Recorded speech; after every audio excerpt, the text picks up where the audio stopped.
Happy Payback, Gabe. Happy Payback, Sage. Well, second episode of Taggin In, and you know what that means. It's time for us to exchange gifts. Yep.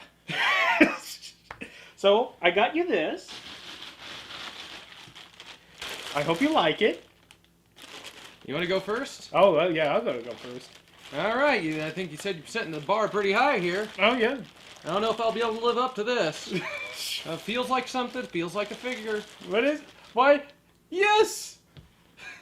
That's Bushwhacker Butch! Oh, you son of a bitch! With the swinging arms! You did not! Yes, I did. Really? You're too kind. Oh my god. Oh, jeez. I didn't even. I didn't even expect that. I didn't even think in a million years. I should. Let's put him in the. Yeah, let's. Yep. Autofocus, you son of a bitch.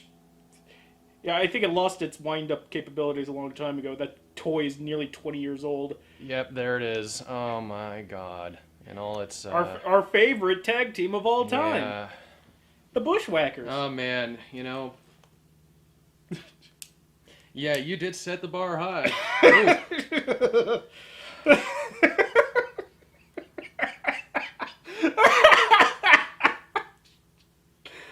I gotta come out strong, man. Jeez, man.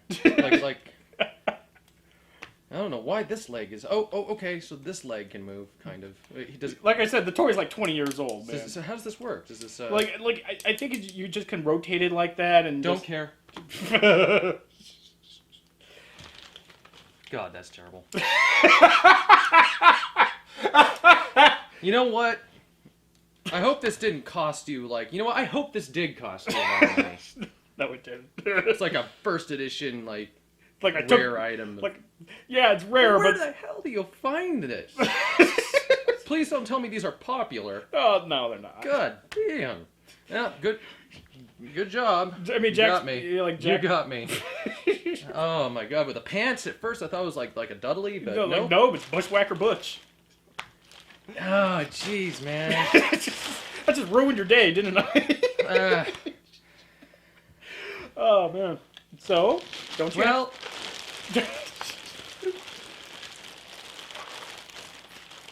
I got you.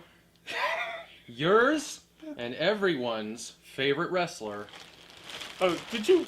hold on, I gotta... You want to reach in? I want to reach in. I'll let you reach in to me. What did I get? Okay, Don't go for the ibuprofen. That's not a gift.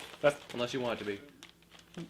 That's an extra. That's an extra, okay. So what we got here that's good. You got your dog tags. You got your WWE dog tags. We got Daniel Bryan dog tags. Yes. We got Sheamus. Okay. Mm-hmm. And we got Roman Reigns. More on him later. Mm-hmm. Oh, this is chintzy. Genuine plastic. But there's something else in here, huh? Oh, you doubled down. Oh, that was just the opener. Oh, no, that's the ibuprofen. That's the ibuprofen, but you can have all that later. We got yours and everyone's favorite wrestler. Oh, you went for the... Oh, gosh. A Roman shirt. He got me a Roman shirt. Actually, the fabric's really good. I like the fabric on this. Mm-hmm. And you know what? This will make for a great wrestling shirt for Tagging In one day, because we're going to have to be talking about... Well, you see, I do hope that at some point you can wear this shirt unironically. You know, did they get a... Yeah, like maybe one day, but let me see. Let's get that for the camera. Beautiful. Mm-hmm. But you know what? As lame as this all is, and it is really lame, the lamest part about it is you kept the fucking price tag on the shirt. You spent $7.50 to give me a Roman Reigns shirt. And you know what? It was the last one. Oh. And they had it in the exact size. Thank you. You're welcome. Yeah, but I fucking ruined your day with Bushwhacker Butch. I believe the winner of the first inaugural crappy wrestling gift goes to me. All right. I'll raise your hand. I mean, you went with the popular route. I just knew what pissed you off more. It was like oh god. I had a feeling you would try to be a little popular. It was either going to be this or maybe fucking Carlito. I was expecting a Carlito when I felt the figure in there. No. But, you sounded pretty. You sounded pretty sure of yourself. And you were. Yeah. You were. You got me. You really got me. I wanted to get you both the Bushwhackers, but no. I'd spend the money for one Bushwhacker, but I would not spend. Didn't come in a set. No. Well, they did, I think, originally, but the other Bushwhacker wasn't available. Not with that exorbitant prices. For some reason, Butch was at a discount, but the other one was like way too expensive. Oh yeah, the other Bushwhacker who really carried. Yeah. The third. I mean, that was like $750. The other one was $850, and I was like, no. I mean, like $750's fine, but not that extra dollar. I mean, this is the Bushwhackers we're talking about. Holy fuck! Oh man. So that was our first gift giving session. And I think it's a resounding success, especially on my front. But I hope you didn't enjoy my gift too much. At least I have a use for your gift to me. You had nothing but fucking revulsion for my gift for you. Yep. And I'll put it up on my mantles. What a reminder of what a good friend you are. Thank you. But yeah, we sat through Payback. Well, now there's something we need to address, of course. Oh yes, of course. But before we even get into the Payback itself, Enzo, Godspeed and good health. You, that was a terrible slip. Yeah. And hence the dumb hairdo. Not to say your hair is dumb, but that's beside the point here. We wish you nothing but speedy recovery. Yeah. Please get well soon.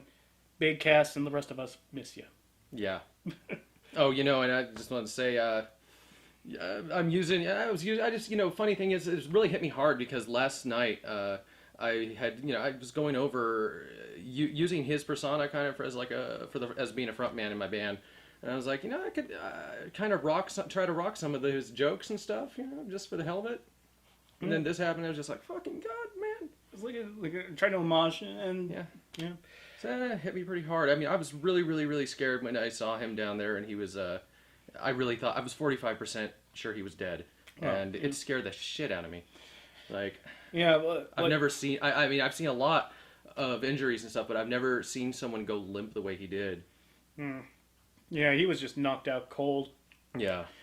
I think it was the last time I saw an injury live, like where they had to get stretched out.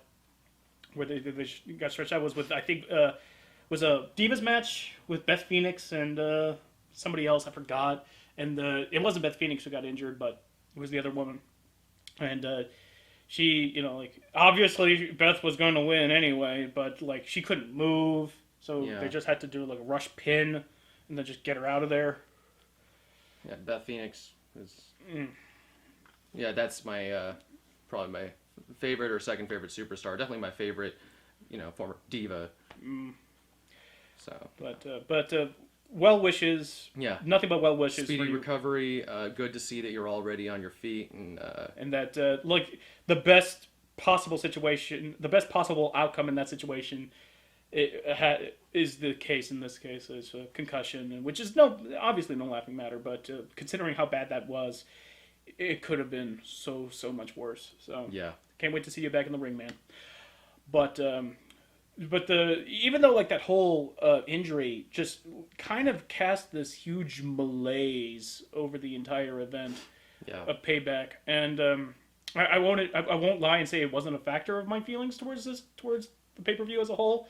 But it does, because it does, and even if that match, I would actually, first of all, I want to see how that match was supposed to have ended, because I had a feeling that the Vaudevillains were the Vaudevillains, mouthful of a name to say, but the Vaudevillains were probably going to go over, I think, because they certainly needed it, especially with that kind of momentum. But it was, like I was cheering for the Vaudevillains, even though they're the heels in this fight, because my main man Simon Gotch, and you too, Aiden English, but mostly Simon Gotch. I mean, the guy tweets at you, and then all of a sudden, I think you just lost Aiden as a subscriber. Oh, I mean, Aiden, you're cool too. I mean, you're neon white, just like Sheamus. You got that going for you. Oh yeah, that was quite a match between those two, photo negative and all. But I want to see the bruises for miles. Yeah, but like when that match happened, and the match was just called off as it should have been. That was like not it was like this inadvertent. It was like this inadvertent message of and portending of what was to come, as far as frustration and missed opportunities and just plain confusion towards a large degree of the matches. Not all of them. The matches at the beginning of the card were pretty clear cut and were actually fairly good, I felt. Even the Dean Ambrose Chris Jericho match, which I was gearing up to call the stinker of the whole event, at least that had a concrete conclusion. And you knew exactly where everyone stood at the end of the match. Whereas once the other half of the card happened was just baffling decision after baffling decision after baffling decision. Yeah, this was may as well have called the event the fucking Twilight Zone, because this was confusing as hell. This was a lot of not even rush booking. This is like them trying to outsmart themselves in a lot of sense. Could you call it desperation? I wouldn't call it desperation. I would call it overly convoluted, because they think they have a plan. I know they have a plan, but they're trying to outsmart the smarks on the internet. So, and in doing so, they just kind of writ themselves into this weird hybrid of what looked like was going to be a brand split, but it was just something that's altogether even more confusing than the whole brand split went back when the brand split was a thing. But that's towards the end of the card, which we'll get to very, very soon. I think. They basically just got themselves all hung up in the ropes. For lack of a better term. But, all right, let's, I think, not our usual thing, but I wanted to talk a little bit about the Kickoff show, because, of all people, Jerry Lawler just kind of brought his A game all of a sudden, and he started saying things that I think pissed off Vince. Yeah, he was running rampant. Yeah. In the commentary, he was like, I wish that they had brought him down to ringside on the role he was on. Especially when you have Byron Saxton. Jeez, the nerd, fucking nerd. Not even a good nerd. Just someone who was just clearly uncomfortable being in a suit. Even more so than like Corey Graves. Yeah. Because at least Corey Graves has that natural charisma. I've been watching Corey Graves, some of his old NXT stuff, for the first time, and what a difference in personality. Ugh. It is, yeah. It's weird. He is. I don't even have a word for it. It's just really. It's not. He has confidence. He's not awkward. He doesn't stumble over his words like I do. Mm-hmm. But it's just he has that badass look, though. He has the tattoos and everything, and hearing him act the way he does is kind of weird. And then seeing him in the corporate suit and being an announcer, and trying to be a heel announcer. I think, like the way his comments towards the break before the heavyweight title, before we cut to the heavyweight between Roman Reigns and AJ Styles, saying pretty much like. Siding with the heel in the fight. I forget which fight it was, but regardless, Jerry Lawler just out of nowhere starts like making jokes about Ray Rice, which is, first of all, it's just long enough to a joke. Yeah, like a joke. They were talking about the Ambrose Asylum and Jericho, like. Being pissed off. Apparently he said he'd rather be in an elevator with Ray Rice than have to observe a second of the Ambrose Asylum, which is really a bizarre comment. That's really out there. Yeah, like of all the things to bring back, he was like, wow. Remember when Ray Rice punched out his girlfriend in that elevator? Yeah. Like, and on one hand, I think maybe he means maybe he would want to be in an elevator with him so that he could knock him out. I guess, but like, but if that's the case, then he'd rather do that than a lot of things. Yeah. So it sounds like he sounds like he's saying he would rather be Ray Rice's girlfriend getting punched out in the elevator than have to watch a second of the Ambrose Asylum. To be fair, the Ambrose Asylum isn't good television. I dare say that there hasn't been a single good talking segment on WWE since Piper's Pit, but that's beside the point. It was such a weird, but I think I liked it just because it was just like throwing shade at Ray Rice. Yeah. Way to go.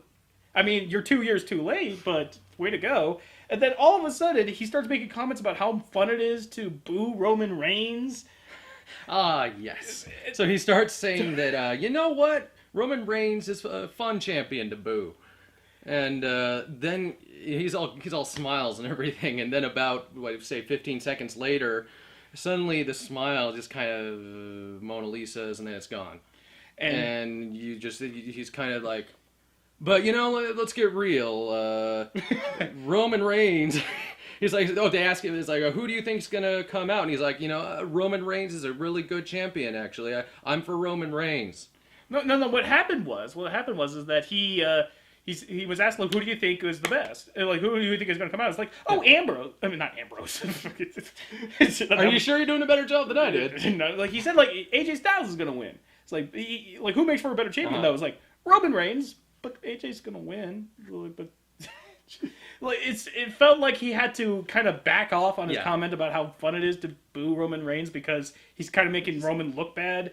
And so it sounds like he got a little bit of in-ear monitor from Vince saying, that was a pretty fucking funny joke you just said. You want to say it to my face? Want to say it? Because I'm here tonight.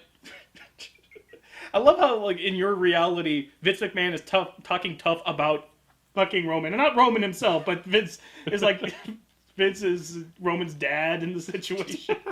Threatening to beat up the neighborhood. Well, we found out Hornswoggle was his child.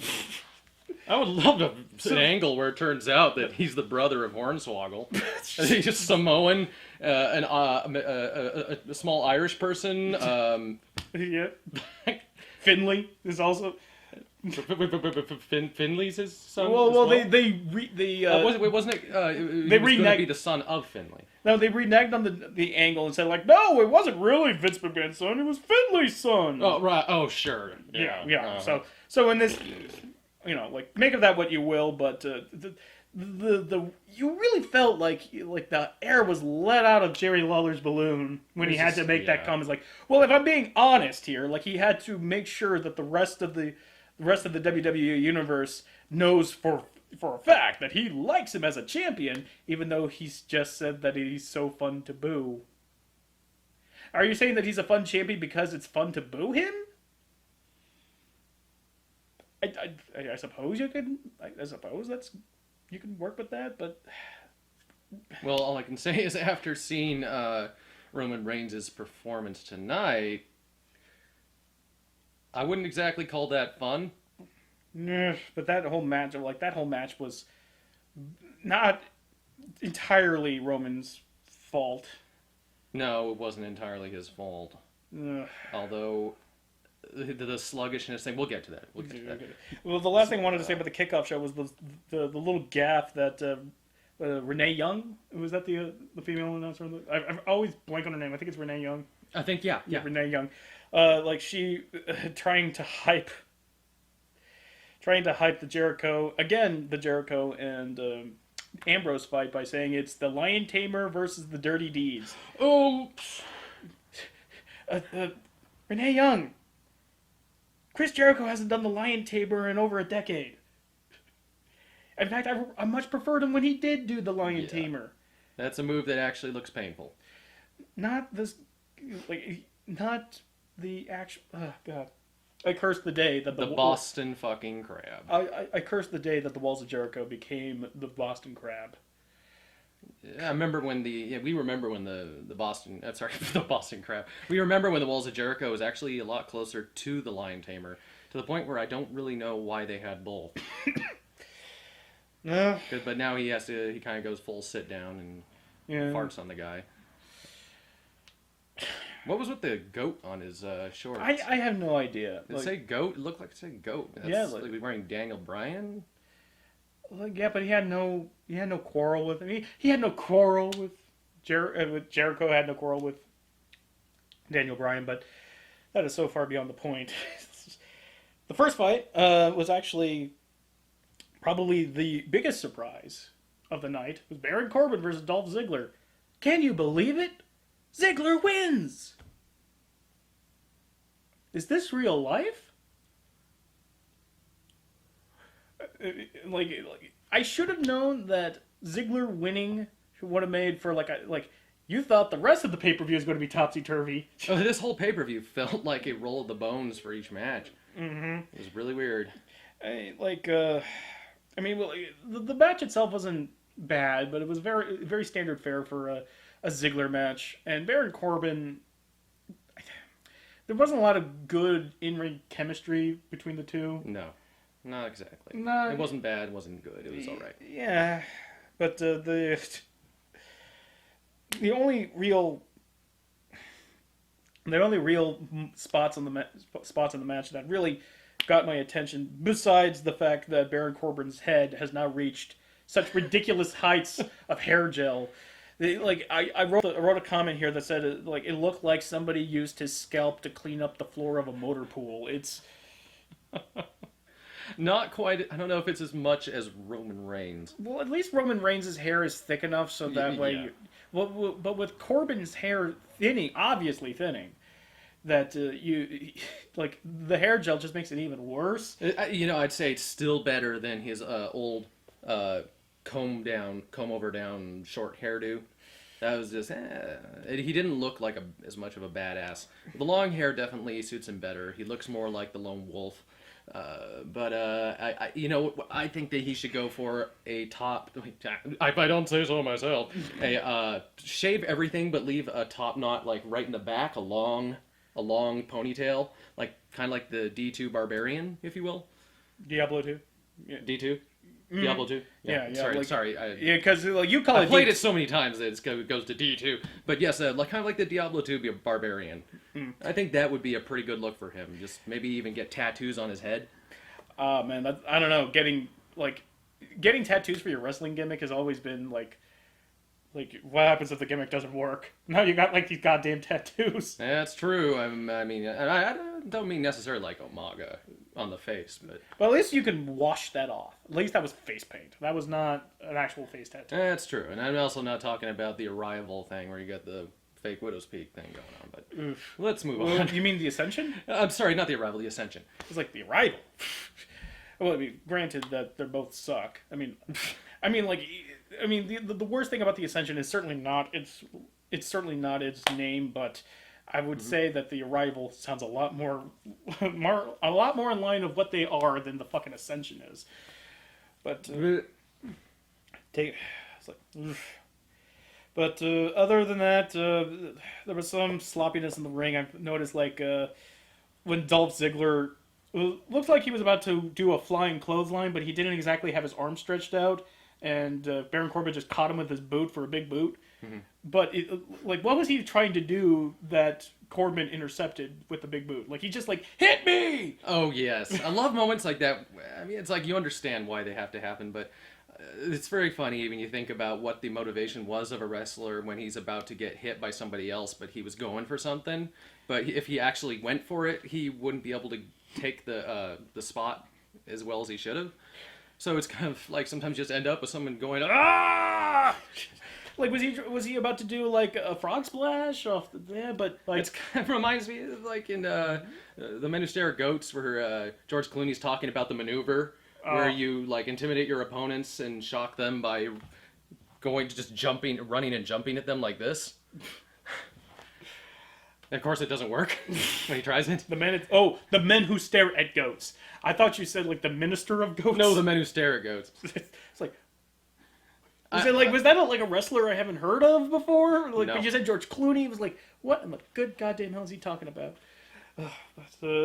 Other than that, okay match. I'm glad Ziggler won. It was kind of a pity match, but I don't know. Do you feel? Well, here's the thing. Like if giving Ziggler a win in this case doesn't really halt Corbin's momentum. Oh, crap, no. That guy's got serious momentum behind him. Yeah, but it doesn't halt his momentum, but it doesn't really do Ziggler any favors either, because what is he going to do with a win over Corbin, really? There's no title or anything on the line. And there's no, like, angle for it. It just seems like, we need to have a match on the pre-show. Let's just have them feud for no reason. Yeah. So, glad you got something in the win column, but... If it's not so glad. If it's like, let's see if it actually contributes to something. Ziggler, I respect your confidence. I respect your athletic ability, and I respect the fact that you sell everyone like. And the fact that you do in fact sell like HBK, but you are not HBK, and you shouldn't try to be like HBK in every way. All right, we love you to death, but find yourself. Find yourself. And go on a spirit quest. And since nobody has ever told you this, obviously no one has ever told you this, so I'm telling you. What I thought was going to be a dog shit match, because we've seen it so many goddamn times before, and I'm still kind of pissed off. I'm pissed off at this match because it was not terrible. It's Kalisto versus Ryback for the U.S. champion when Kalisto still maintains, but I went on at length. And of course, champion comes in first, as per the WWE rules, unless you're Roman Reigns. Calm thyself. We'll get to him. But I made my thoughts very perfectly clear about how I feel about the U.S. title, and if like the fact that Kalisto is being billed as this giant killer like the hardest to sell kind of match possible. Every single giant that Kalisto faces, only in my eyes, only makes the giant look good for being able to, contort in his body to sell Hurricane Rana or to sell the Sunset. And I'll say this was actually a very good match, one of the best on the card. Yeah, outside of some really not spotty, but sloppy. Corkscrew over the top rope, and Ryback kind of had to catch him and pretend like he got slammed. Kind of cradle him like a lover when he fell, and then let him down. Yeah. Better than having another person hit the frickin' apron. Ugh. God, there kind of were a lot of close calls with aprons tonight. It was really just, and then they did replays of like Sami Zayn again throwing on the apron. It was just like, please, no more aprons. Yeah, especially after that, I think it would have been overzealous even if Enzo didn't get injured on the apron the way he did, but that still would have been very unnecessary. It was unnecessary. Yeah, that's the way to look at it. It was just unnecessary. I feel like Ryback is starting to get some momentum as a heel, though. Oh yes, so we've entered that segment. It's Ryback. It is Ryback appreciation moment. Yeah, yes, it is. Because the biggest problem with Ryback was that what was he besides being a big more big guy? Mm-hmm. Now we know he's this literal ravaging giant who is relishing in the fact that he's beating up a small guy. Yes. At the very least, that's something that, even though I don't want him to say, because I'm tired of these fucking matches, even though they put on the best kind of match I've ever seen of such a setup, but I can't imagine it getting much better than that. And I want so much for Ryback to finally get over Kalisto, just for the fact that the only reason why giant, Davey versus Goliath matches work is that Goliaths usually win. If Davey keeps winning, what's the point? Yeah, this is the second time in a row for the Kickoff that Ryback has lost to Kalisto. And I was really sure that he was going to win this one, because twice in a row doesn't just really make a lot of sense. It lowers the impact of the fight, the stakes. And, it was still a really good fight. I'd much rather see Kalisto fighting anyone than Rey Mysterio. here comes the heat. But that's just how I feel. What saved this match from being just another repeat was actually the more impressive spots. Other than the fact that Ryback was not able to land a power bomb to save his life. I don't know why they teased us with that, but it was like you teasing bitches. Let him take a power bomb. Let us have this. Besides that, at the very end of the match, where we thought he was going to go over, he performs the greatest elevator I've ever seen. So this is what we are appreciative of Ryback for tonight. Yeah. He performs the greatest elevator we've ever seen. Or, body press, whatever you want to call it. What do you like to call it, the elevator? The elevator sounds way cooler. Yeah. Instead of... But you know what? That should be his finisher. Because, you know what? As much as I love Ryback, I do not like his finisher. Obviously. I mean, it's a freaking Samoan drop. Well, except they called it the Olympian... The shell shock? The shell shock? Okay. Yeah. I thought it was called, like, the Olympian... The Olympic slam? Yeah, Olympic slam. Oh, that was Kurt Angle. Oh, yeah, but that's still a Samoan drop, isn't it? It's close to a Samoan drop, but it's way more theatrical. It's better than the Samoan drop as far as being a finisher. The Olympic slam was almost like a Rings of Saturn in a way. Instead of a Samoan drop where you just kind of rest the guy in the back, on your back, belly down, and then fall backwards, Kurt Angle would oftentimes, with momentum, catch the guy almost into a fireman's carry and lift him up sideways like a torture rack. Mm-hmm. And then do a nice big spin and slam him down with a lot of height. So, it's more like a Rings of Saturn than... Yeah, it was more like... Yes, you could say it was more like Rings of Saturn. But it was definitely way more theatrical than a Samoan drop. A Samoan drop is... It's a good move on its own, just as a Samoan drop. But it's not a finisher. It's not a finisher. And Ryback has shown that he can do a plethora of great moves. This freaking elevator off the top rope. I've never seen that before. It wasn't off the top rope, it was off the second rope. The second rope. Off the turnbuckle. And if you guys have seen this before, please let us know in the comments who and where. And probably on some indie show. Even then, I'd love to see it, because this was awesome. And especially if it was done in the WWE, I want to know who did that, because this might be a first, for all I know. It was like a elevator off the second rope. I can imagine it. But the thing is, if it's not going to be his finisher, he has to be able to do it to everyone. And I'm not sure that he could do the elevator on, like, the Big Show. That's true. I mean, as strong and as mighty as Ryback is, lifting about quarter of a ton of man over his head, deadlifting him, and then off the middle rope, second rope rather. But then we saw that AJ Styles had a little trouble with the Styles class. Again, we get ahead of ourselves, so that's why we're going like that. Patience. I know. Patience. But outside of the great spots in the match, it's still a Davey Goliath fight, and that's still that's going to be an uphill battle for me. Kalisto wins. Who gives a shit?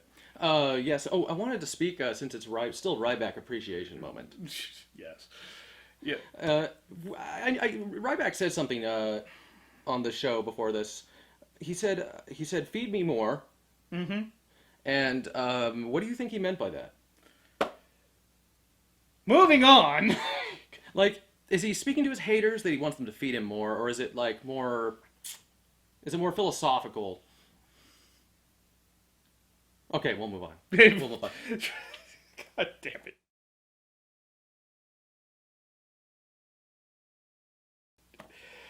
I forget sometimes you can troll me pretty hard, too. It comes out of nowhere! But, we finally got to the albatross across the neck of this entire pay-per-view, the unfortunate tag team match between Big Cass and Enzo and the Vaudevillains, which ended in a no contest canceled match because of the injury to Enzo. I was digging the match as it began, because I like the Vaudevillain shtick, even beyond the visual, even beyond the whole old timey strongman wrestling and black and white and put up your dukes and bully, that kind of that attitude. I was like, you can't not love that. Yeah, it's a lot of fun, but they actually really wrestle like 1920s. I can't say for first-hand experience, like, yes, that was what wrestling was back in the 20s. Well, maybe not 120%, but dang, did they get it right? I mean, yeah, like, it was classic grappling. They put a lot of effort into maintaining that persona, and it works. They kind of run that way, and their punch, even their striking, it's very good. Yeah, it's a nice throwback, especially when it seems like everyone in the Indies is trying to one up the fucking Canadian Destroyer. It's like, how many times, like, let's see how far we can stretch our imaginations. Okay, you levitate me with your mind, and I will go into a Superman punch. Oh god, we need to at some point talk about the worst finishers. Eventually, that'll lead to its own discussion about worst finishers. But we got quite enough on our plate tonight. Yes, like if we ever have to cover another roadblock in the near future, I think if we ever need filler, yeah. That'll definitely. But outside of the unfortunate injury, I'm interested to see what will be the fallout from this, because I have a feeling that the Vaudevillains were supposed to go over, and but them taking on the New Day as, for the tag team titles feels empty, because if they do challenge them for the titles, it's tainted. It's tainted. It's a tainted move. But how exactly are you supposed to go forward with that? I mean, who knows how long Enzo is going to be out for? I mean, it's a concussion, which isn't terribly long, but concussions are notoriously difficult to pin down as far as a time schedule for a return. Yes. And I mean, I don't know how many concussions he's had in the past, but after Daniel Bryan, now I suddenly worry. Every time that something like that happens, like how many has that been? Because that's a certain number. Apparently, that's going to be retirement. So, like, there's no coming back from that. And but. Let's not linger on Let's not linger on that. Let's not linger on that too much. But some weird spots in that match before it started was the "Hey Arnold" references that they were started throwing out at the beginning, which felt like such pandering. Oh, our audience is a bunch of millennials, and they all watched "Hey Arnold," like, which is actually, like, besides the fact that it just sounds fucking pandery as fuck. Yeah. It's coming out of probably the best new mouthpieces, like the best new mouthpiece to come into the WWE in a long, long time. I mean, forgiving Enzo for his stupid haircut, forgiving him for that, he does have the best. He is literally the best hype man of the last 5 years, I feel. Yes, it's endearing. I mean, the haircut, it looks like kind of looks like a Muppet. He Noah's right. He looks like a Jersey Shore Muppet. It's I was watching, of course, I was watching NXT, and I got to see some of his older matches, and back when he didn't have red skin, orange skin. I hope that's a spray on, because dang, that's a lot of sun. But he was a lot different then. Especially as far as his look, and he didn't have the deeper voice. I like what he's done with himself since then. Really cool the way he runs around. The hair swishes around. He looks kind of like a Chihuahua or a poodle. No, not a Chihuahua. A poodle with like all the primping. Good stuff. It's hilarious. It's hilarious. They're fun. They get the crowd fired up when they're not fucking talking about millennial shit. But the last thought I want to leave on the subject of this match is that, like, pulling for the Vaudevillains, obviously, for this. Like, I hope that both Enzo and Cass obviously move on and go on to bigger and better things, but also the Vaudevillains. Because no matter what happens, they need this momentum. I feel like they do. This can only hurt them as far as their career and momentum is concerned. Yes, because if, as we said, tainted, meaning if they go on to win the tag team championships, then it's going to be like, well, you got your chance because Enzo got hurt and Cass were hurt, and that's bad. That's false glory. It's not good. Yeah, like, even as villains, even as heels, I believe that their characters wouldn't want to compete on that. They're like, I'll leave it up to the writers I'll leave it up to the bookers and the writers to know where that momentum is going to go. But and yeah, well, really a step up for Aiden English. Coming from his old persona, the artiste, that was, I mean, it had some funny moments, but this is way better for him. Because, I mean, his figure, he really should be taken more seriously. Alabaster figure, God. Yeah. I mean, William Regal was right. He does look like he's cut out of ivory. Yeah. Like, I don't know how that man managed to get ab definition being whiter than the driven snow, but he managed to do it. He looks like a Roman marble statue. Yeah, I have something to say about Sammy when we get there, about ab definition. Actually, why don't we get to that right now? Yeah, because I feel like this was the next match on the card, and Okay. I think we both set our pieces on. Okay, so I gotta ask, is it just my imagination? What's going on with Sami Zayn's 6-pack or 4-pack, or 2-pack or no pack, or no, it's a 4-pack. I'm pretty sure it's about almost a 6-pack. What's going on with that? Because it looks like, and it's a good job if it is, but it looks like he has shaved, or maybe the proper term's carved, a false outline of his abs out of his own belly hair. Now, am I just freaking crazy here? Is that something I want to believe for some weird reason? Because it looks that way to me. I've kind of looked at closer, up-close shots of him for just that reason. To see, like, what the hell is, if he really did that. And it kind of looks like he did. Maybe he has weird hair growth, but is that like a new mancer? Manscaping that way? Did you just openly admit that you've studied close pictures of half-naked men? Not men, a man. For there is only one man like Sami Zayn. Don't you mean the man? He is the man. He is the guy. Honestly, everyone's the fucking guy if you listen to Booker T. Booker T or anyone announcing WWE like nowadays. Now Booker T has to watch even more of what he says because he can't go around calling people the guy anymore. But probably easily the best match on the card. Easily the best match as far as start, finish, clean. Unfortunately, but fortunately, that the ending of the match spilled over into the next match, but we'll get to that. I had a feeling this match was probably bumped down after the Enzo debacle, probably to get the crowd in it because the crowd was just deadly silent. I'm pretty sure that was meant to be further along, even though later on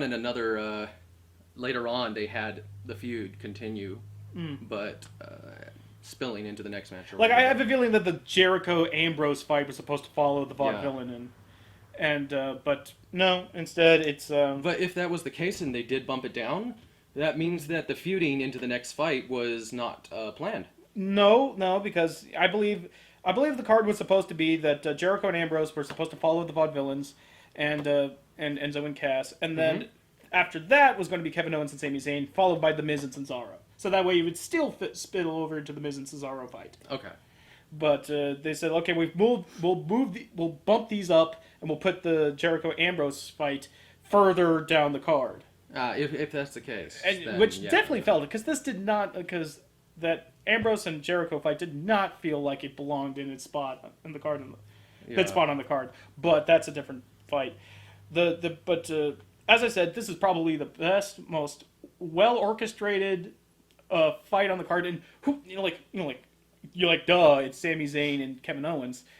But like the spots in there were just amazing. From like Kevin Owens taking a clothesline from hell and doing the complete 180 degrees flip while he did it. The big 450 splash. Oh, the big 450 splash from Sami Zayn. Not to mention like like he got his own clothesline from hell too. Sold it like he was selling diamonds and pearls, and that freaking tornado DDT spot where he launches himself through the turnbuckle, catches him, and just plants him on the outside of the ring. For some reason I can't.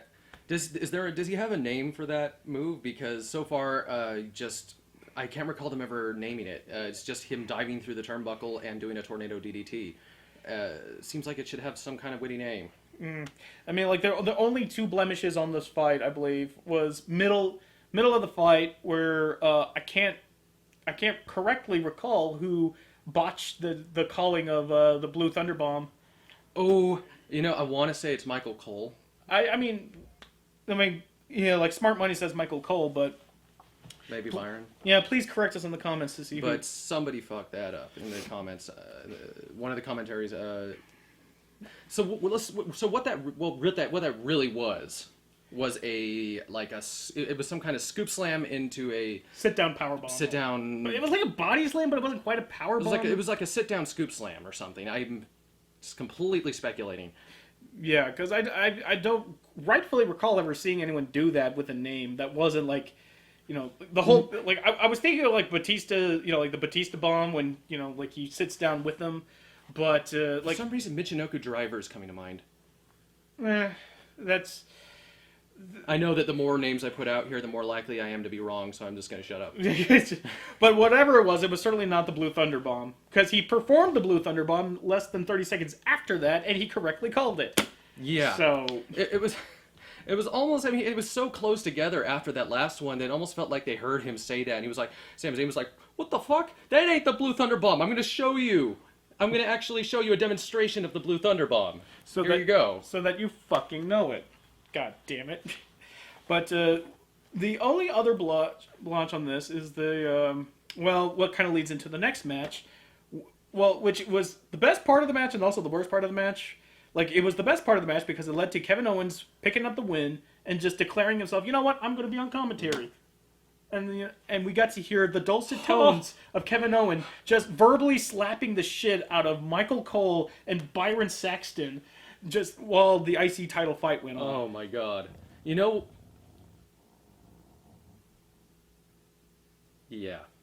That just happened. I'm sorry. I farted. You ruined the moment. No. I made that moment better. Game over. My only regret. Well, that's the show, guys. So, like, my only regret was that the fart was muffled by the couch cushions, so they're not going to be able to hear it, but you're going to be able to smell it. Huff it in. Huff it. Take in my essence, Gabe. You know what? Actually, there's nothing there. Damn it! Fuck! Don't you hate it when you have a loud fart, but it doesn't smell like anything? So we get all of the... I'm going to say right about now, no. No, like, it's terrible because everyone hears it, but you don't get the satisfaction of them getting to smell it. It's like my revenge against you, so... Anyway... Fucking shit. Anyway, so what I was going to say, the best fight tonight, the best match tonight was was honestly Kevin Owens' verbal fighting. Oh, that was the top match on the card. It's like it was like a verbal squash match. It was not that that's too hard to do with them, but entirely satisfying. But if anyone, God, Kevin Owens just keeps climbing the ladder in my top favorites. I mean, he is definitely. I think he's in my top 10 right now. The guy's amazing. I mean, okay, you know what? We're going into a Kevin Owens appreciation. The guy has incredible athleticism for his build. Doing those super kicks like no one's business, with that gut, that is impressive. Everything he does, his in-ring presence is insane. His awareness, being able to come up with stuff on the fly, obviously because he's able to say stuff back to fans when they yell at him. Like that frickin' Thanksgiving thing, where they're like, what are you doing at the table? You setting up Thanksgiving dinner? And he's like, Thanksgiving's in November. Idiot. The guy's amazing. Even when he stumbles, he's able to rectify it immediately. And, I want to see him no longer going for the Intercontinental title. I want to see him going for the WWE Championship. And that's part of what leads into the bad about this turn. Because now that he won, he just figures, I'm going to go after the IC title now. So he just sits by ringside and calls the fight between Cesaro and The Miz, which was much better than it really had any right to be. Yes. Because I've never liked Miz as a wrestler. I've appreciated him as a heel. He's one of the very few heels that I feel like lives the gimmick to the T. And is so good at it that he can, like, even when like he's being a gibbering idiot and just being an absolute moron, part of you just wonders, like, how much of that is just him doing his job, and how much of that is just you fighting against what you're supposed to feel.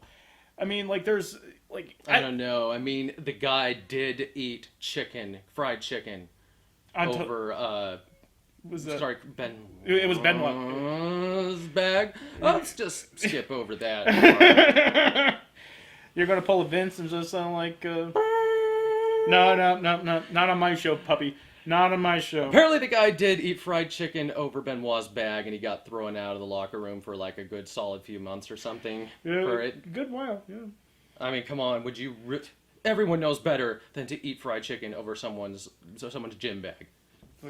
Dick move! Oh, god damn it. But, like, The Miz, as a wrestler, I never liked him. I've always felt his repertoire was fairly... Really? You don't like The Miz? I mean, as a wrestler. Not as a... Alright.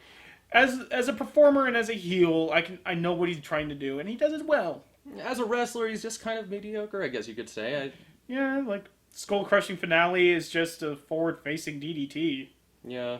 It's one step away from that weird-ass Saxtonation finisher that he had for a while. Funny thing is, keeping in line with what you said, but in a different direction, he doesn't really wrestle like a heel, for me. No. Not enough, at least. No. Like, he has, like... The recent development of his wife being... Oh, Maurice. Yeah, Maurice. I believe it's Maurice. Yeah, Maurice. Like, the recent development with his wife being... Yeah, Speaking of Maurice, my god. Yeah, like... It was, almost Lana levels for me. Mm-hmm. But as far as...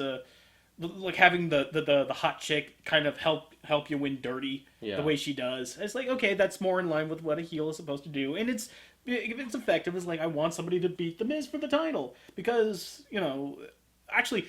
I don't think he has elevated the IC title to the point where it feels like vindication if somebody beats him. I just feel like, please, beat him.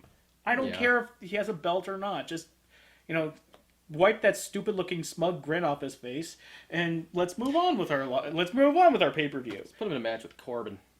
Oh, God. Heel versus heel. Two different kinds of heels, sure, but... Thank you, Corbin. Like, throw him in a fight in, like, a 1995 ECW fight where or, like, Sabu just takes a baseball bat wrapped with barbed wire. Give him the thumbtacks to the face. Flaming chair shots. Like, how pretty are you now, boy? Poof. Like, his new look is that he has permanent thumbtacks in his face. He's punk chic or something like that. Like... Cesaro was the main driving force as far as the fight is concerned, because Cesaro can bring the best out of anyone. He's like Mick Foley in that. He's willing to job, he's willing to work, but he has such natural athleticism to him that he can do things that no one else can, like deadlifting people into huge power slams. Oh my god, every time he deadlifts somebody like a sack of potatoes, my lower back starts to hurt. Like, just... Ow. Yeah. And he doesn't even show that if he's in pain from doing this shit, he doesn't show it. No, absolutely not. And even though I'm very lukewarm to his, very, very lukewarm to his giant swing, because I've never, like, I know that you're supposed to suspend your disbelief in wrestling, but the giant swing doesn't even really have any kind of slant. You don't like the giant swing. I like it as a, like, theatrics. Sorry, big swing. Well, they call it a giant swing. Do they call it giant swing now? Yeah, they call it giant swing. It used to be called the big swing. Huh. Yeah. King of swing. As it used to be back in the day when Albert did it. Yeah, but he calls it the giant swing, hopefully if I remember correctly. But seeing him do it, it just feels like, okay, you spun him around 20 times. That's very impressive from a, like, physical standpoint. Like, you got to be strong, you got to be coordinated, you got to have a natural agility if you're going to do that. Sure as hell got to have a guy not, sandbagging you. That's for sure. No, I think you can sandbag. Like, I don't know how he's helping him, like, twirl him around, because the guy is supposed to, when taking it, they're supposed to stiffen up and put their arms they're supposed to put their arms like this and tuck their head in, I believe, so that they don't, like, destroy their head on a turnbuckle or something if they get thrown into it. Yeah, which is, one, like, at the very least, that would infer, like, some kind of pain or slam or any kind of strike that would say, like, okay, now go for your move.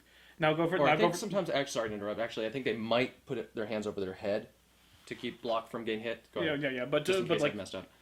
like I've seen that happen too, like but not like there. So but like when you do that, and on top of the fact that there's no real actual finish to it, he's just twirls him around 20 times and then he just. You know, actually, now that you've mentioned it, that's a good idea. That would be really interesting if there was something extra after that. I mean, Yeah. it'd be hard to do. But... It'd be hard to do, but like do something like after you do it 20 times, you make us count to 20, and then you just kind of let him go. like You don't even let him go, like you go flying, and because I mean, on one hand, the guy it's being done to is dizzy. On the other hand, you're dizzy too, probably. yeah, so And he's not really going that far. no, and he's not even going all that fast. So it's Like, if it was into a turnbuckle, that would definitely be more like... yeah, but that would be too dangerous. But it would, well, as I said before, in case you get hit by a turnbuckle, You're just like, no. So like it gets the crowd hyped, but that's just because they appreciate, like, know how fucking tough it is to do that. Yeah. So they appreciate that, but as you know, like the purity of the wrestling, like I cannot buy the fact that performing that has somehow made you able to pin him. Not as bad. It's not as bad in your book as the DDT to the feet, though. No, not the slingshot, but at least the slingshot has an ending where he, all right, he got rammed into the turnbuckle with his head. Like, all right, he took some damage. What damage do you really take after a giant swing? Actually, I think it might kind of help your back out. Certainly, it's like I think that would really do some good for your back. maybe, and I know for a fact that like being swung by the ankles would actually be kind of cool. Like, wouldn't you want to take the giant swing? You know what? Put Cesaro at a theme park. I mean, you do that to kids when they want to be. Like, And have you have to be this high to right. That's actually kind of dirty. yeah, Okay. a good thing you stopped yourself before it went a little further. But yeah, But yeah, you can see where I'm going with that. You Yeah. could put him at a freaking theme park and have him give the big swing to people. I'm signing up for that. That's awesome. but again, like the good thing he actually has an actual finishing move. Like, I don't know, like the giant swing, I think is a signature move of his. I don't think it's really considered a finishing move, but it always seems to be in a finishing spot, doesn't it? Like he does the equalizer, like lifts him up, puts him back down. I know. I'm thankful it's not his finisher. But I still think for your reasons. but as a signature move, I put it up there with like the fucking the Rikishi butt. What was that? The butt? I forgot.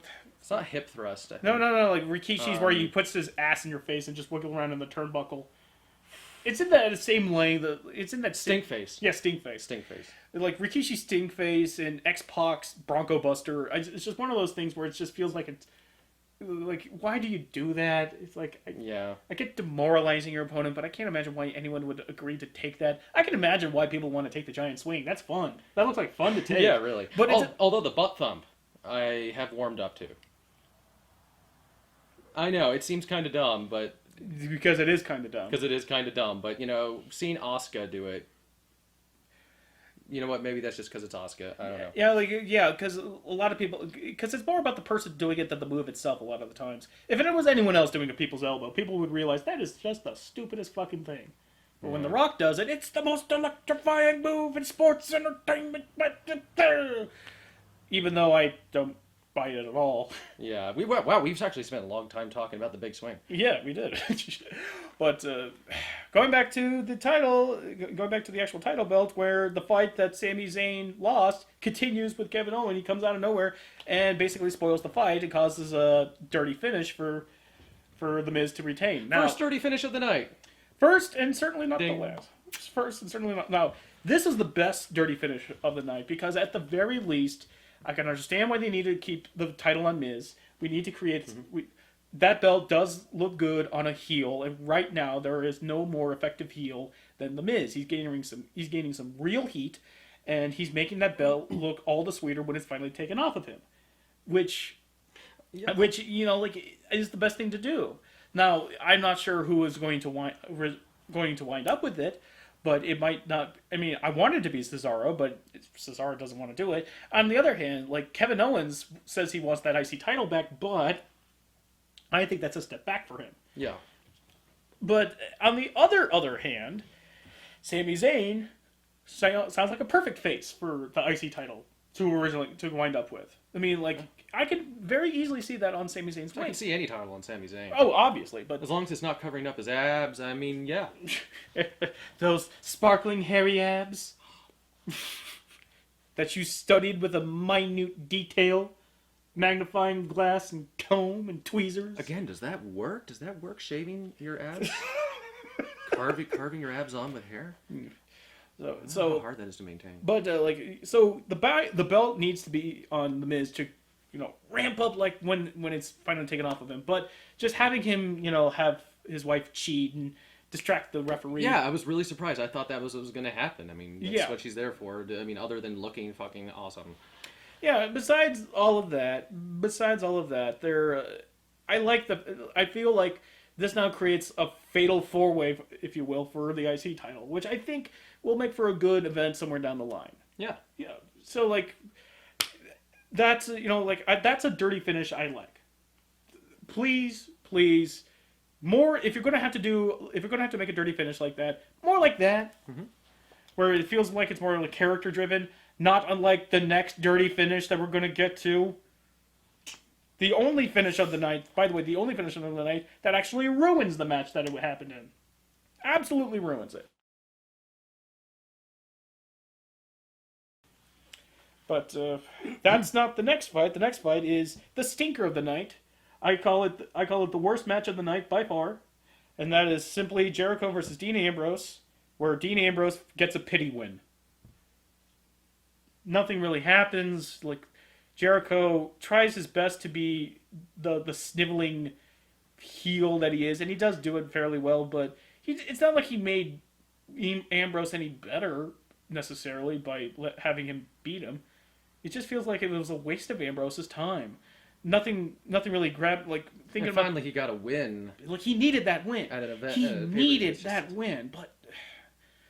Like, I'll put it to you like this. Him losing this match would have done him way, way more damage than it would have saved him for him winning the match. Yes. Like, if he lost it, his stock would have been, like, here's him. If he lost, his stock would have been, like, pfft.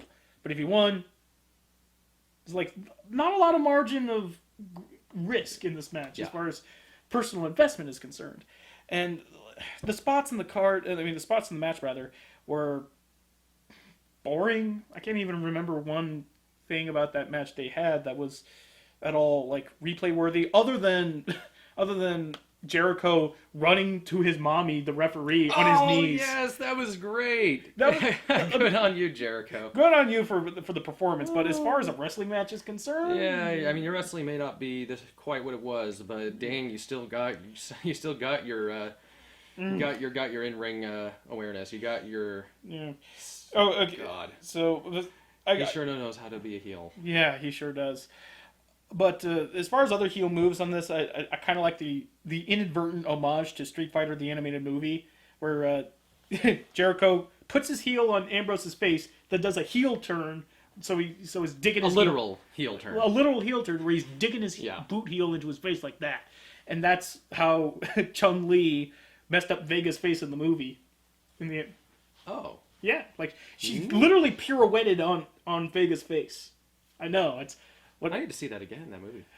No, you actually kind of don't. You need to see that fight scene again. Actually, I don't think I've ever seen it now that I think about it. I'm talking about, like, the animated movie, not the Raul Julia live-action movie. Not with the muscles with Brussels. Muscles from Brussels, rather. Yeah. No, I don't need to see it. Now, you certainly, like, Raul Julia's performance, forever enshrined in such a crappy movie, but I have never seen a man enjoy a role more in such a terrible movie as Raul Julia in Street Fighter. But I was actually talking about the animated movie, which is more of a piece of shit, because there's certainly no Raul Julia in that movie to save it. Just a lot of confusing characters and really choppy animation. Well, fighting animation was actually pretty good, but back to the fight itself. Any other spots here that I like to talk about? I'm getting really annoyed by Ambrose's run cycle. Oh, yes. The kicking the butt run. It looks like he's trying to kick his own butt when he runs, and he puts his chest out.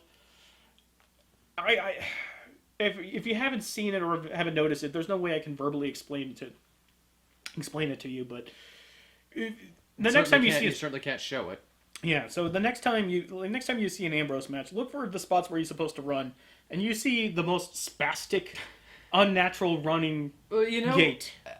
I know, I understand the reasoning. He's supposed to be crazy. He's supposed to have unpredictable movements. But That actually sounds kind of dirty. It's just- you have a natural talent for putting your foot in your mouth when it comes to sexual innuendos. I don't think the last one was sexual. No. But it sounded pretty. But the the guy runs very spastically. I have to think that it's just a part of the not being all there gimmick. yeah, but can he run not like a goof? I mean, that's all I'm asking for. Don't run like a fucking goof.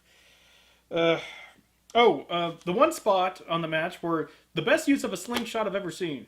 It was still a pretty underwhelming spot, but you managed to make the slingshot seem somewhat devastating when performed a DDT to the feet on the German announce table that launched him into the timekeeper's area. Yeah, Where it looks like, like outside of the fact that you still have to suspend your disbelief to think that, like he can't stop his forward momentum from propelling him into whatever's going to catch him. But like the fact that he took that into the timekeeper's area was at the very least mitigating a lot of the hokiness of that fucking move. I believe I said that was the greatest slingshot I've ever seen. Still, like, because it had an impact that was beyond simply DDTing the feet and just running into the ropes. Which, oddly enough, this came 2 or maybe 3 nights after we saw one of the worst slingshot spots we've ever seen. I believe it was WrestleMania 22 or Wrestle. Oh God, who was that? Oh, it was Triple H getting slingshot, but there was the one where he was just kind of stood there to catch his balance for a moment, and then well, like I forgot who performed the slingshot on Trips. I think it was it was Benoit. It was you mean one of the ones we were rewatching from a dated event? Yeah, from a dated event. We were rewatching some of the old pay-per-views, and Benoit slingshots trips into the post, but the post is way too close to him, so he just kind of has to halt his momentum and jump up to... Doesn't jump forward, jumps up to hit his head on the turnbuckle. One of the worst not stiff, but one of the worst botched slingshots I've ever seen. I can't think of one that looked like even as terrible slingshots are performed. Like there's no way you can. Well, how terrible they are just in mechanics, just on writing. It's. But Benoit. So I'm always very uncomfortable talking about. Everybody is uncomfortable talking about the guy, obviously. Yeah. But it's very weird for me because he back when I was a kid. He was my favorite wrestler for a pretty good time. So that was very... Yeah. So that's just kind of some, just establishing that for future episodes. So, well, I don't think we'll ever have a Benoit discussion on the show, but at least we know where you stand on Benoit. I never had any personal investment in Benoit, and I remember actually the day when you told me about the Benoit incident, and you were just devastated. Yeah. Because you were like, he used to be my favorite wrestler. And now he's just like, ugh. Man, there's been very few times I've ever seen you in consternation over your feelings over a person when a person dies. Because I don't think there's ever been someone like... yes, I'm usually just stone cold sober about people dying. No, not like stone cold sober. It's like... If he dies, he dies. Not just that. I mean, like when Bowie died, you knew how you felt. You were sad. Yeah. And as everyone was sad. But there has never been a person who died, but then you find out he did something absolutely beyond the pale where you're like, I'm sad, but I don't know how to feel. It changes a lot of stuff as a kid. Like it really takes moments that I had that were good and just, completely sullies them. Yeah. You know what it was? I'm sorry, for that pay-per-view we saw, that was the one right after WrestleMania 20. I forgot the name of the event, but if you know where WrestleMania 20 lies in the chronological order, it's the one immediately right after that. So where they had the rematch of the triple threat with Shawn Michaels and Yeah. so. But last comment about the Ambrose fight, though, there was a spot where I think Jericho kind of got a little too close to him on the mat, where he just kind of like looked like he was fucking Gollum, just kind of sneaking up on him. But it's just, like he got really, really close, just like this close, and it just looks like he was trying to get a good whiff of his hair. He was getting up behind him. He was on all fours, I think. Yeah, and he was like kind of walking up to him, kind of like a dog. It's like, and then going, like he was trying to like steal his essence through his nose, like he was one of the witches from Hocus Pocus about to steal his essence, his life force. Yes, Ambrose, kneel before Jericho. Fill me with your youthful spirit so I might live and wrestle again another month. Jericho, wow, he astounds me sometimes. Like he does some very abstract, spontaneous stuff sometimes. Like that one time where he beat AJ and he had the saddest look on his face, like someone like a family member died or something. And I was just like, you won the fucking match. What the hell are you upset about? And yeah, the guy is very he's not. You can't say he's two-dimensional. Like he brings another.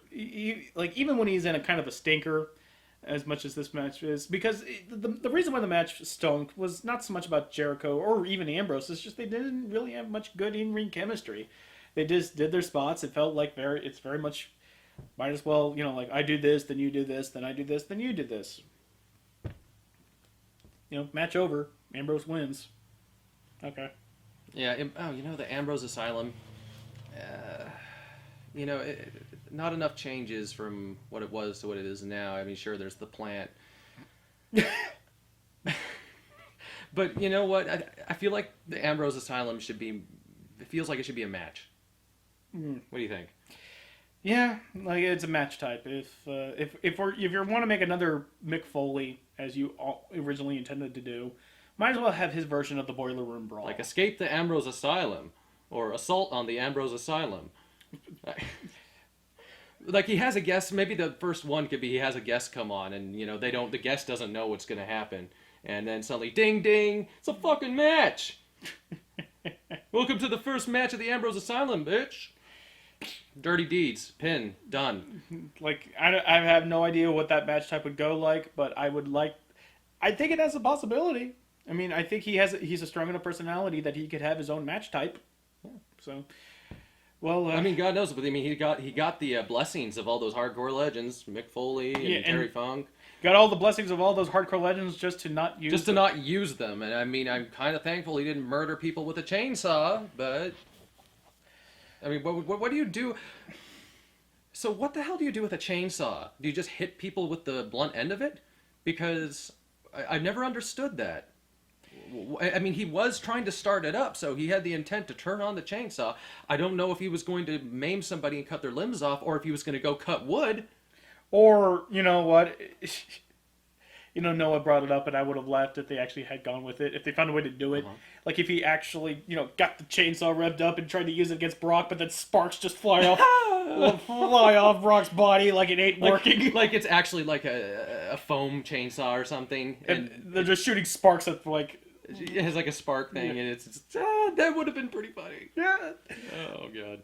I mean, that would have been for a great moment, but I think I have no idea how that would work. I probably need to watch some Terry Funk matches. I haven't seen like hardly any.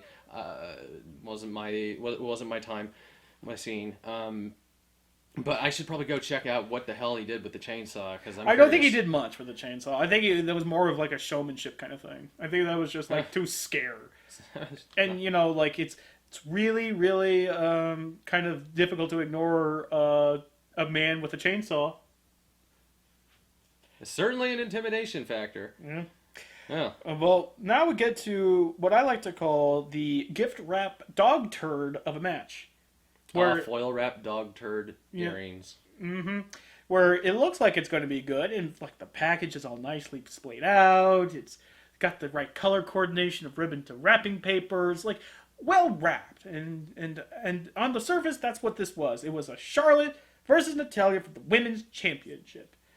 And you're thinking, this is going to be a great match. Natalya is a great worker. She's obviously going to work her ass off in this match. And Charlotte is so over as a heel that there's just no way that, like, when she does lose that match, it's going to be the biggest pop in women's history. I think it's going to be really the biggest pop at least in the last decade. Really?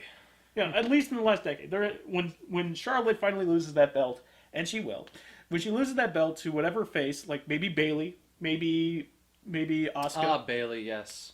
Or one of the other. I've really been appreciating her lately. One of the four horsewomen, or one of the other four horsewomen.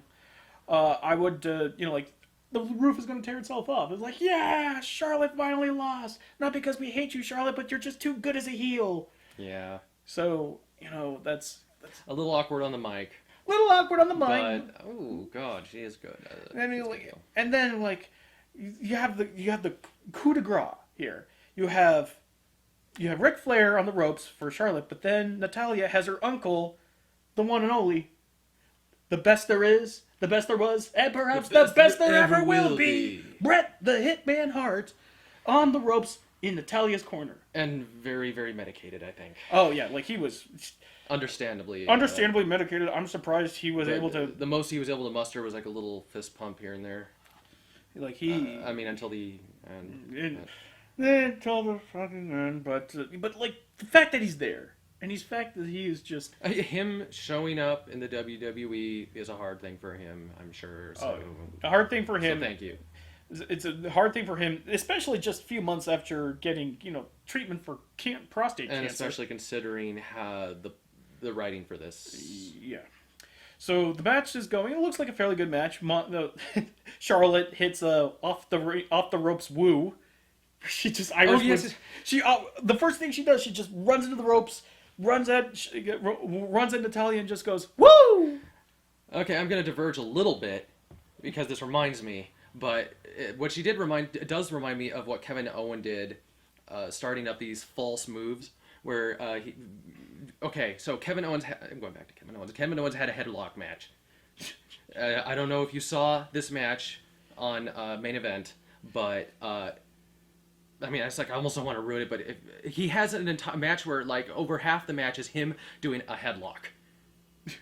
And he gets the crowd to chant, like, for headlocks. Headlock master. Oh my god, that was hilarious. I've never seen a person troll the audience like that, ever.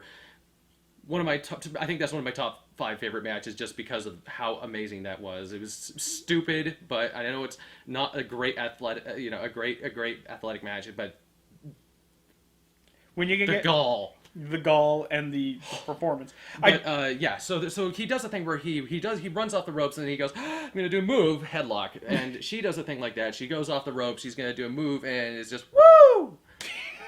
I'm sorry, yes, it was a blatant chance for me to talk about Kevin Owens. Yeah. Let's go back. Yeah. Actually, since you brought it up, I'm rereading Mick Foley's Have a Nice Day. And he actually does bring up the fact that he did... I'm glad you've enjoyed that. Yeah, I've been enjoying it quite a bit. He does bring up that during his return to ECW, right before he joined the WWF, that he was going over as a heel, and the way to do that was that he was going to be a big proponent for WCW. And the way to do that, in order to really sell that, is that to sell off as a heel is like, well, I can only give hardcore performances, and that's what I know, so I have to make the lamest, absolute dog shit matches possible. So nothing but headlocks to sell. I haven't read this book. I think I said it's been 17 years or so, but yeah, so in order to get himself over as a heel after being loved in ECW for so long for doing death matches and just doing every goddamn thing in the book save for literally killing himself. He just says, well, I'm going to champion WCW. I am going to be a suck up to Eric Bischoff. And I'm not even going to wrestle hardcore anymore. I am just going to do headlocks. Headlock after headlock after headlock. Just making sure that the audience will never get their money's worth. Just to really sell the fact that he has gone full corporate heel. Because he was... maybe 15 years. But yeah. Yeah, this was back in 94, 95? Yeah, I can't remember exactly when the book came out, but I remember I was like... I read it when I was 12 or 13. So yeah, that would have been. I was all right. That book was written in late 1999, early 2000. So. Yeah. But yeah, I mean, I forgot a lot of the stories. I should read it again myself, probably. But yeah, I imagine Kevin Owens read the book. Yeah, and he realized, like, yeah, that's something I can do. So that's just really goes to a testament to like how much of a student of wrestling that Kevin Owens is. Yeah. And so is Sami Zayn, of course. So. Yeah, and I'm sorry for all of the diverging. That's mostly on my part. But if you've seen any of our other stuff, I do that a lot. It's kind of... Well, but the thing is, there's so much that we want to talk about in this and outside of it for this segment that it's spilling, and we just really want to talk about it. So thank you for dealing with that. Yeah, indulging us. Yeah. But like, even though the match was fine, there was a creeping suspicion on me because there wasn't a lot of spots that seemed to grab my attention or my imagination. It was just, a fairly typical match going so far. Then all of a sudden, you're waiting for Charlotte to put on the sharpshooter because how do you not? She puts on the sharpshooter. Then all of a sudden, the referee just rings for the bell and is like, "What in the?" A Montreal screw job callback? They're not in Montreal. They're not in Montreal. So that's not what it is. They're not in Montreal. They're just Brett the Hitman. They only did it because Brett's there. And then So basically, Brett came there to aid her in case Ric Flair interferes. He doesn't interfere, so he doesn't need to step in. No point there. He basically cost her the match by being there. Because they wouldn't have done the Montreal screw job again if he hadn't shown up. They never did it to Natalya, as far as I've ever seen in any of her other matches. No. So, like I'm trying to think of the storyline here. Like, who the fuck told them to throw the match? The ref? Who told the ref to do that? Yeah, who the fuck did that? I mean, I know Vince was in the building. So at least it's not like this was all being run by Shane. I mean, I don't know. Did Shane have this event, or was it in Vince's hands? I'm not entirely sure. Even forgiving the fact that nobody quite knew who was running Raw that night because that was supposed to be decided later, but forgiving all of that, it seemed like the pay-per-view just didn't seem at all interested in finding out who was behind this screw job, this particular screw job. And this was the first time of the night, and definitely the most angry I got. I got really upset during this one because it was extremely contrived. It was really, really... Why? I mean, I know that on Raw they're going to explain it. They better. Because if they don't, probably going to keep watching. But like this is one of the worst finishes to a match, and fairly recently. I can't like when they did it in Survivor Series in '98 to screw Mankind out of the title shot and make Raw corporate champion. At the very least, there was motivation behind it. There was clear motivation. Yeah. It wasn't that Mankind got screwed. Everyone got screwed. This was stupid. It was the Montreal screw job with no one doing the screwing. Other than the ref. Like, was the ref just like, well, that'd be really funny if I did that. I would like to think that I mean, this was obviously a work. Because if it wasn't, fired, rematch, fuck that shit. No, it's a work, obviously, but why? Just because Brett's there? Just because Brett's there and you want to rub it in his face, or... I mean, I obviously Brett knew about this. Obviously. And if I were Brett, and I would have said, well, what's the story? Why are we... Who's screwing my daughter? I'm sorry, not my niece. Uncle. Yeah. I mean, who's screwing my niece and why? I'm sorry, I'm just wordless over the stupidity of this angle. I really hope that Raw has a good explanation. There is no good explanation. They just wanted to reference it so that way they could have a spot where Brett and Natalya put Charlotte and Rick into sharpshooters. Ugh. There's nothing more than flabbergasted mumbling for me here, so I'm just gonna. That's all. That's all. That's like worst finish to a match of the year so far. Yes, Absolutely. Absolute worst, and it doesn't fucking matter that Brett and Natalya go into the ring and put Flair and Charlotte in the sharpshooter. It doesn't matter. Just doesn't fucking matter. If your screw job was a lead up to them both doing the sharpshooter, then the writer's a fucktard. It's like was that Vince? It sounds like Vincent Russo shit. Mm-hmm. Did Vincent Russo get to like Vince Russo? Yeah. Sorry, Vince. Did Vince McMahon? Yeah, there's Vince too many Kennedy. Vince. Too many Vince. Too many Vinces. It's like, did Vince Russo get to write this? Because that's what it feels like. I want to Stupidity for the sake of stupidity. And speaking of stupidity, Jim Cornette, I love you. Speaking of stupidity, we have what felt like a half hour of deliberation. This was probably prolonged because one of the matches was shortened due to injury.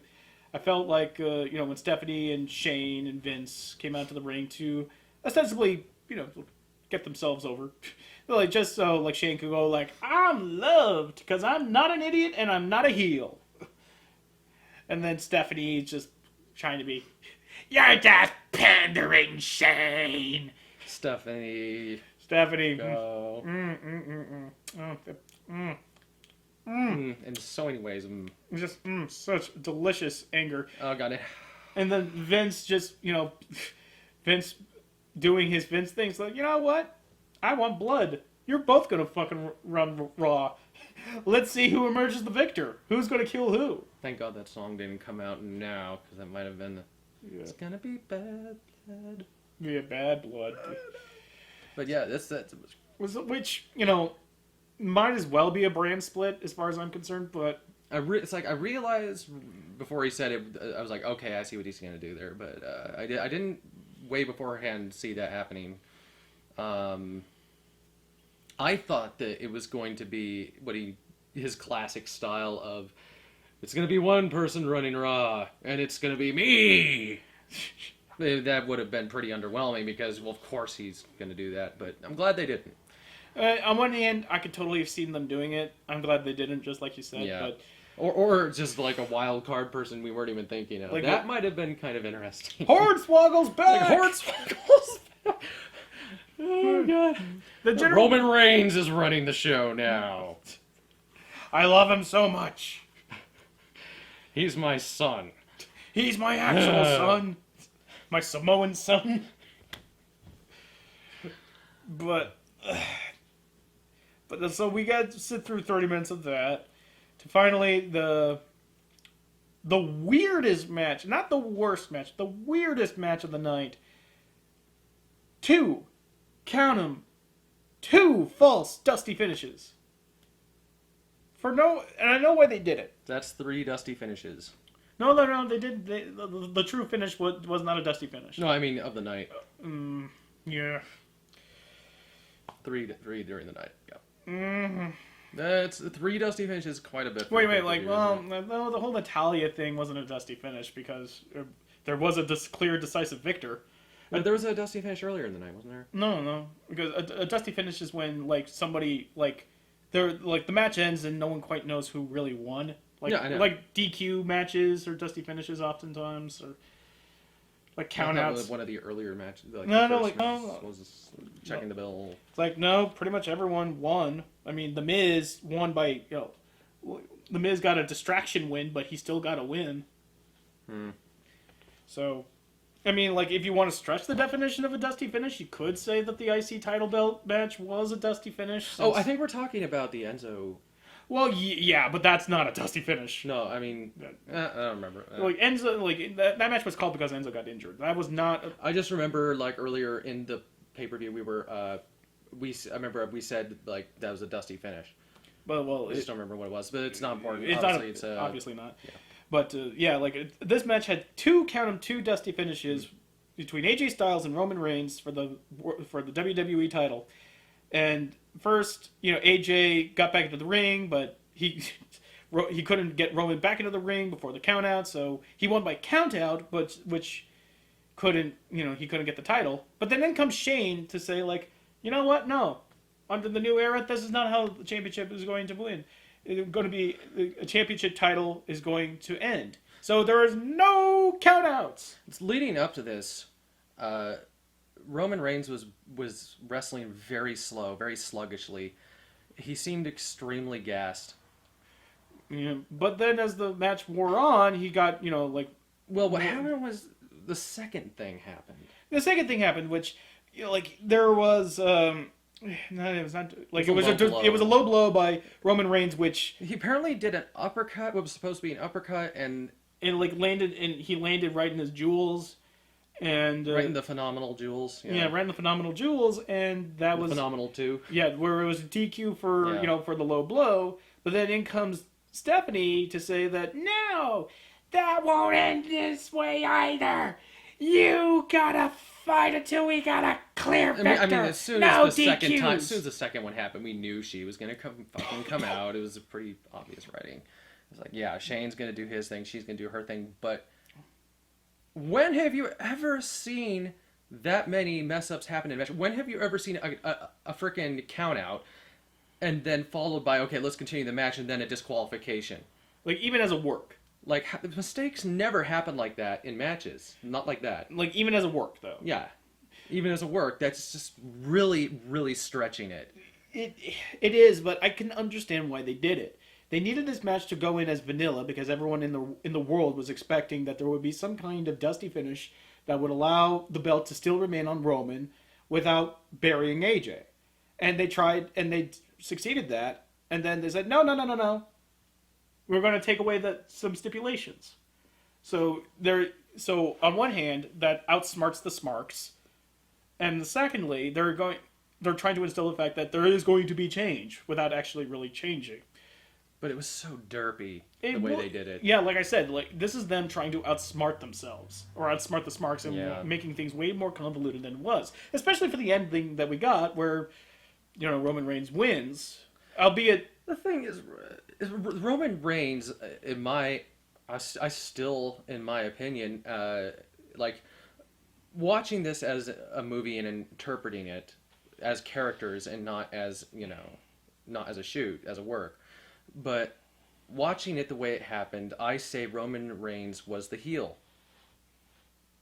I mean, okay, Roman Reigns was the heel in this match, and I don't mean because nobody likes him. He was playing heel in this match because he was extremely sluggish all the way up to the point where they said that there's no ring out, there's no disqualification. Suddenly, boom, the guy is bringing the big fight, and he is just completely energetic. Up until then, he fucking went sandbag on AJ Styles. That's how he got ring out, because AJ Styles was going to pick him up and throw him back into the ring, but Roman Reigns sandbags him. He goes limp, and he's not able to do it because you always see a wrestler basically work with the guy to get up and get into the ring. When you do that, he was doing it just the classic way you do it, and he just completely goes on him, and you can tell. And I thought that at that moment, I thought that maybe Roman Reigns was actually doing a shoot and was going sandbag on him. It was really, really bizarre. It was one of the more confusing fights to follow, not just to watch, but to try to keep track of the notes, because during this fight... Also keep a counter for my sandbags. I think I get about 6 or 7 of them. Mm-hmm. But during the fight, where Roman starts doing things that... the only impressive moves he can do is the fact, he could do the pump handle slam and just deadlift fucking AJ Styles and just, bring him down. But, I was remarking, they just seemed like they were on completely different wavelengths as far as the fight was. AJ looked like he was raring to fight, but Roman just couldn't match him for speed, as I was noticing. But as the fight wore on, I began to realize, well, maybe that was part of the work as well, because now they know ahead of time, during the third stage of the fight, where... They actually have to fight until there is a clear winner. And that's why I say Roman Reigns was the heel, because the way I see it, he was trying to get disqualified so that he retained the title. The first time he did it, it was sandbagging. That's 8, I think. But the first time it was doing that, and he ended up getting ring out. I say, oh God, I'm so tired. I can't get back into the ring. Disqualified. Ring out. Retains the title. Second time, That looked like more of an accident, the way it went. But I say Roman Reigns intentionally low blows him. In character, for work, yes. No, I mean work. Yeah, like when you say intentionally, the character Roman Reigns intentionally kayfabe low blows him. And that causes the second disqualification, retain the title. And then they say, and he's just, oh God, I'm tired. I'm so tired. And they say, fine, we're going to take away all disqualifications. And suddenly, bam, on his feet, ready to go. Here's Roman Reigns. Here's the guy. He's the guy. And you know what? He is really going all out. He gets so energized that he takes out his own friends, the Usos. His own cousins. So we were all expecting Bullet Club to get in and cause a DQ, but that's where I think the genius is as far as that moves. I know why they did it, because they already booked the match as it was, as a regular match, but then realized, wait a minute, we didn't say no DQs, but everyone's expecting the Bullet Club to make some kind of presence. So how do we have a clean match that involves Bullet Club without it turning into like some dusty finish actual match? So that's what they went with this sort of weird work. I remember initially you thought that, or you suspected possibly that Finn Balor would come in. And that would make sense. I think the internet expected Balor. Yeah. But, that of course that didn't happen. But Bullet Club made their presence known, but only after they removed all DQ. So now okay, Bullet Club gets to beat on Roman Reigns, and there's going to be AJ steals the victory, without knowing that the victory was being stolen. And then the Usos came in, and that just kind of they tried to neutralize Bullet Club, but then all of a sudden, Roman Reigns throws AJ Styles into the maelstrom, which means he threw his opponent onto the Usos, then did a swan dive, and just to take out the Usos again. And the second time he did it, AJ wasn't even in the crowd. Yeah, it wasn't even in the swarm of people at Bullet Club, and it's like, is he a heel or not? And that's why I say the guy is, at least in this match, the heel. Even beyond big time. Even beyond everything, the worst kind of heel. The one who tries to get disqualified to retain his title is the worst kind of heel. Mm-hmm. Yeah. No, but besides the weird spots where it felt like it was going beyond what we thought WWE was trying to book him as, besides that, there was he gets into a submission hold, and Roman Reigns looks like he's going for the rope, but then he moves away from the rope that he was near to go to another rope to get himself to break the hold. Where was Roman Reigns going? Oh God, that was just an oops, I think. Like he actually he actually touched the rope he was right in front of, and then realized, well, no, it's not supposed to be that rope. I'm supposed to be at the other rope. So he's just like, oh, okay, there we go. Yeah, he I don't know. The spot was for him to be at the other side of the ring apparently, and he had to end up breaking reality to do it. Yeah. And speaking of breaking, it was not the Spanish announce table that took the brunt of damage. Oh no! It was the German this time. It was the German announce table. AJ Styles with a phenomenal forearm. Das ist verboten. Right onto an unsuspecting Roman Reigns and just absolutely demolishes him, which caused the first count out. But outside of any of the other spots, the first count out was not caused by that. Well, yeah, led to it. It led to it. Kayfabe led to it, but. It was. I don't want to say sand. It was dirt containered. Well, like the idea. It was the fucking sandbagging that did it. Well, the reason why he was sandbagging was that he was out clean from being forearmed through the table. I mean, that's the kayfabe reason why he was sandbagging, because he wasn't conscious enough to do the whole help you along to get back into the ring thing. It was intentional. it kayfabe intentional. We're gonna have to agree to disagree on that one, because I think that part's a little bit of a stretch. But the whole swan diving into the Usos, there's no defending that. Event was so bizarre. I say that is up to interpretation. I say it's like a frickin' Jackson Pollock painting. You can go ahead and say whatever the hell you want, because this was just the Twilight Zone. This is weird. Yeah. But a few spots that I particularly enjoyed was AJ fireman carry into a backbreaker. That was really cool to see AJ do. Oh yeah, that was awesome. Yeah. And of course the 450 splash off the top rope. Yep. Of course, kick out at 2.5. Yeah, I mean, I maybe I've seen it before. I don't recall, but normally you see the 450 splash off the turnbuckle, but he does it off the top rope. Yeah. That was really cool. That was phenomenal. That was fucking phenomenal. But I wasn't angry at how this match ended when Roman gets the clean pin, or as clean as that pin can get after such a match. And they just said, like, let's end with the promise of an Extreme Rules match between AJ Styles and Roman Reigns. It's like, okay.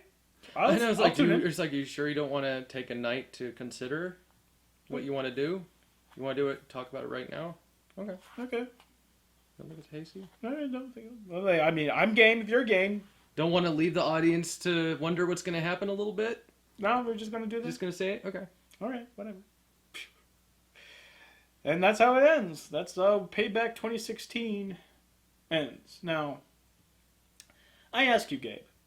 Yes. Having recounted the entire evening, I don't feel as angry about this pay-per-view as I was after having experienced it, but I will say that the biggest drawback of Payback was drawback. That would make a better title for this event. It was simply just the finishes, just like how these matches ended. Nary a real match on this card was at all bad, uninvolving at least with Ambrose and Jericho. But uninvolving is always better than just plain painful to sit through. Like we've seen, like the fucking R-Truth match that just had to be sandwiched into the Royal Rumble at the last moment. Yeah. No, it wasn't Royal Rumble. It was No, it wasn't Royal Rumble. Was it Fast? It was Fastlane. Fastlane. It was Fastlane. Like that was fucking worst pay-per-view match of the year so far. Yeah. I mean, just from start to finish. Jesus fuck, that was a waste of time.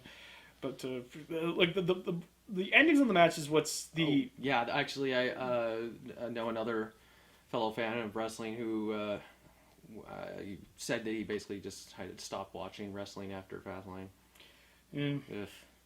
How's that for the death knell, huh? But regardless, this Payback I feel was let down completely by the finishes. A good half the matches had the wrong kind of finishes.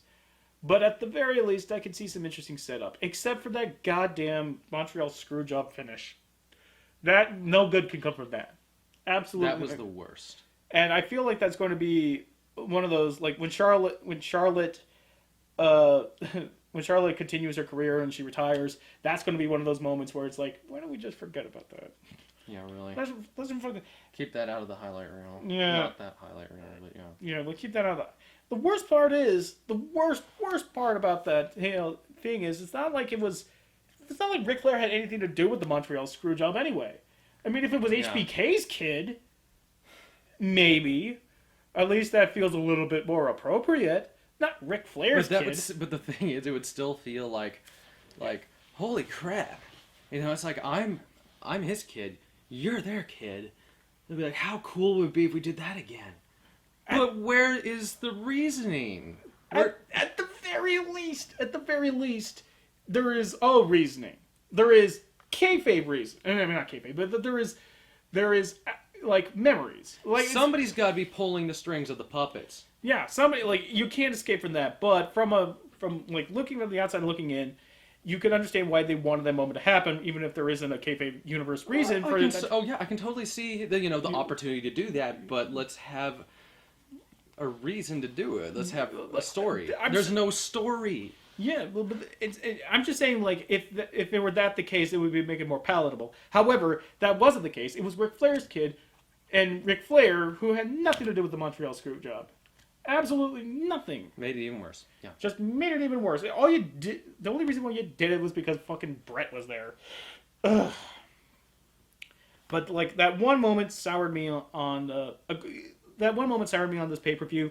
Enzo getting injured. And Enzo, like, I mean, like, me being pissed off at the writing is certainly different than me being sad that a person got injured. A good talent got injured.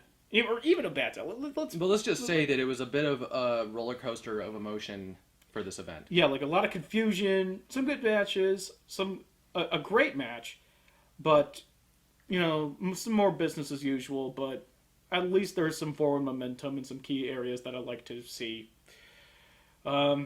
Extreme Rules is happening later this month to make up for the fact that there were no pay-per-views in March.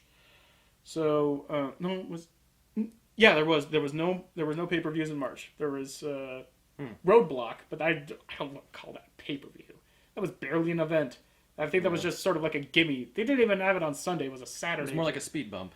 Yeah. But the Extreme Rules happening in 2-3 weeks, I think. So we'll be back then and there with another round of terrible wrestling gifts. Ooh, before we finish. Uh-huh.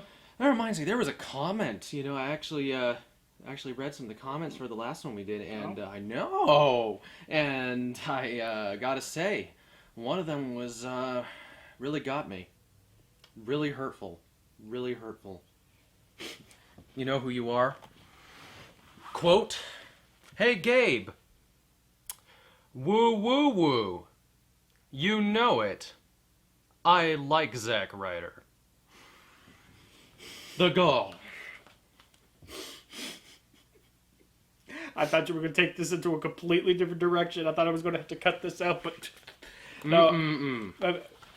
You know what? I had a nightmare that night. I had a nightmare. Yeah. And you know, I'm just gonna tell you what it was. So I was going down this hall, and I hear the sound coming from the bathroom. Lights start flickering and stuff. It's like really, you know, typical creepiness.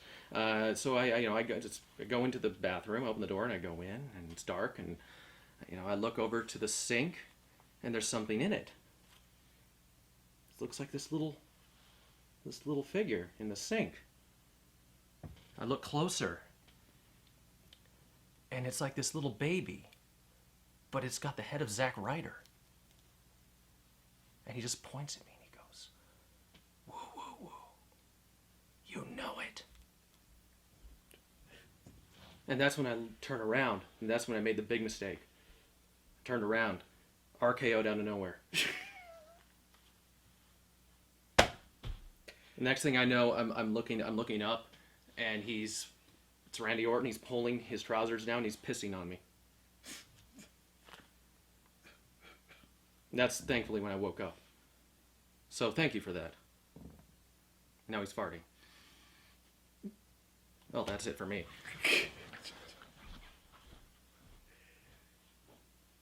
Till next time.